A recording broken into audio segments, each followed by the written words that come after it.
when you see somebody coming out of school as early as Johnny did, and going in there, and you've dealt with so many young kids getting their head in the right frame of mind. Right. I mean, what would you tell him if you had the opportunity to talk to Johnny? Well, honestly, the first thing that I probably would say to him is get as close as possible to your parents. Get as close as possible to the people that help you get where you at, and start listening and kind of get yourself away. Because once you become a professional player, it's 10 different people that's gonna come in your life with advice. So the advice that I would give him is try to go back and be that little man, that little boy of your parents that's giving you guidance, and just go and focus on just going to work and doing your job. It really is about distractions. There's so many distractions coming at you, and he's getting way, way more hype than it seems like anybody else. And he didn't even go in the first, he was in the first round, but way at the end, Yeah, well, that's what it's about. When you see kids, like Dante, Ted, all those guys go to bed on a Friday night with nothing. And then Saturday morning, they got everything. You understand? So now it's people that's following you every day. And, it's a struggle. They're young. They got money. They got hype. They got people around them telling them all these different things. It's very hard for a young kid to really focus because everybody got the right idea.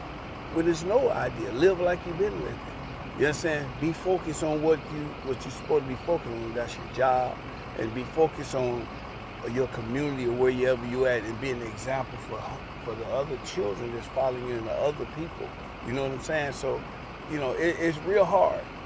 Now, when I talked to Junior on Friday, he's still down to earth and all that. But when he came back, what did he tell you about what he learned from you? I mean, you could talk to your blue in the face to your son, but until he actually lived it, when he came back, what did he say? Did you get some feedback? Yeah, well, they all gonna tell you was right, because we have lived life before they have. We understand that road that you're gonna go down that you haven't even experienced. So as a parent and as a father and as a leader, you try to get them a shot to let them know that, hey, look, man, this is what's gonna happen. But naturally, sometimes they got to go through something to understand and believe. How do you let them know that it can all be gone in a second and for that reality to hit it? Well, you let them know that from the beginning. Anything that you do in life, man, all you do is get a chance. Nothing is guaranteed to you. The only thing guaranteed is you're going to die. And that's it. Everything else is a chance. And when you get to that chance, you want to seize that opportunity. You want to stay patient and poised to seize that opportunity for success. And this is what we always tell kids this all the time. Now, when I talked to you, he said he was actually proud of Johnny being here and what it's doing to Cleveland. What do you think it's doing to Cleveland right now? He hasn't done anything yet, but this town is fired up. Yeah, well, everybody want a winner, and I think that he has given everybody an example from his high school career to his college career that he's a winner. So, everybody is hoping and praying that he's going to bring that same action here. So that's why he got a lot of that hype going on. It's got the height thing, the size thing, and all the rest of that. Your son isn't a big guy, but he's made his splash. But you've had a lot of guys that were big studs, big horses, that maybe didn't go as far as they thought they would, and then other ones who over-excel. How do you know, when you're coaching them up, who's going to be the star? Well, sometimes you don't know. See, some people have great work ethics that's going to determine their future. You understand? But we always believe at Glenville High School that we're going to work hard, because the harder you work, the luckier you become. You understand? So Ted, Dante, people like that have worked hard, man, and they haven't changed their work ethics from in high school. So I'm not surprised that those kids got 9 and 8 years in the NFL, because they hard workers. But they was hard workers as a kid, and they bought and believed in the system that was put in place for them at Glenville. Just like the other day, at the top 150, you understand, everybody was talking about championship. I'm not talking about championship. It's an honor for me to be in their presence, because they bought into a system that made them believe that they can be successful. So they was the trailblazers for other young people that's looking at them that might want to be like them. So, You know, that's how I live and that's how I think. You know, you can win, you can have all the hype, you can do all that, but what you become as a man is what's most important. How proud are you of your guys that have come up through the ranks and they're in the pros?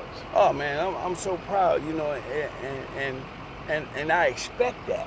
You know what I'm saying? I expect them to do that because they have to be the example for our community. They have to be the example for the other kids, and that you can achieve. And you know, I'm just proud of them. And like I said before, you know, it's an honor for me to know them. You know what I'm saying? Because they are my heroes. How important is that success go to the next generation of kids that are coming up for you? How much does that help? Oh man, that's vital, man. You know, that is so important that people don't understand. When you talk about education and success in sports, all that goes together. You know, if we don't have no examples for the kids today to see, you can just talk to these kids today. You got to show them, and they got to be able to touch it and see it and feel it. And those guys know that's their job. You understand? Dante know when he come back to Cleveland, you have to be where somebody can touch you. You have to come back to your community and do right in your city because you're the example for the next generation just looking at you. The same thing goes for T. I know you talked to Dante. How excited is he to be back here? And as a Cleveland Brown. Yeah, well, you know, that's always been their dream. You know, just like their dream was to go to Ohio State. Their dream was to play for the Cleveland Browns. I mean, what else can you say? You know, it speaks for itself. You know, a Cleveland kid that plays for his home team as a professional, oh man, wow. That's everything. That's isn't everything. It? Yeah. Johnny Manziel didn't grow up a Browns fan, and we've had local Browns fans that actually ended up being on the Browns. But it seems like he's into it. Now, do you think it's all when you hear him? Do you think it's there? Because I'm sure he needs to prove himself. Oh, well, naturally, you know, he's a young kid. You know that's got a lot of hype, but it's all going. You know, the rubber gonna meet the road in a minute. You know what I'm saying? You know that you have to do what you have to do because you're not in college, you're not in high school, you're on your job. You know, so I think that as long as he understands that, you know, he'll be a great pro. Now, I kind of already asked you this, but if you guys had to sit down and talk to him, other than listen to your parents, what would you say to him about how to be successful? What would you say to him to get his head right? Well, the first thing I'm gonna tell you, I cannot go past what I said from the beginning. You have to humble yourself, deny yourself, be a servant of your community, be a servant of your team. Deny yourself and you'll be successful.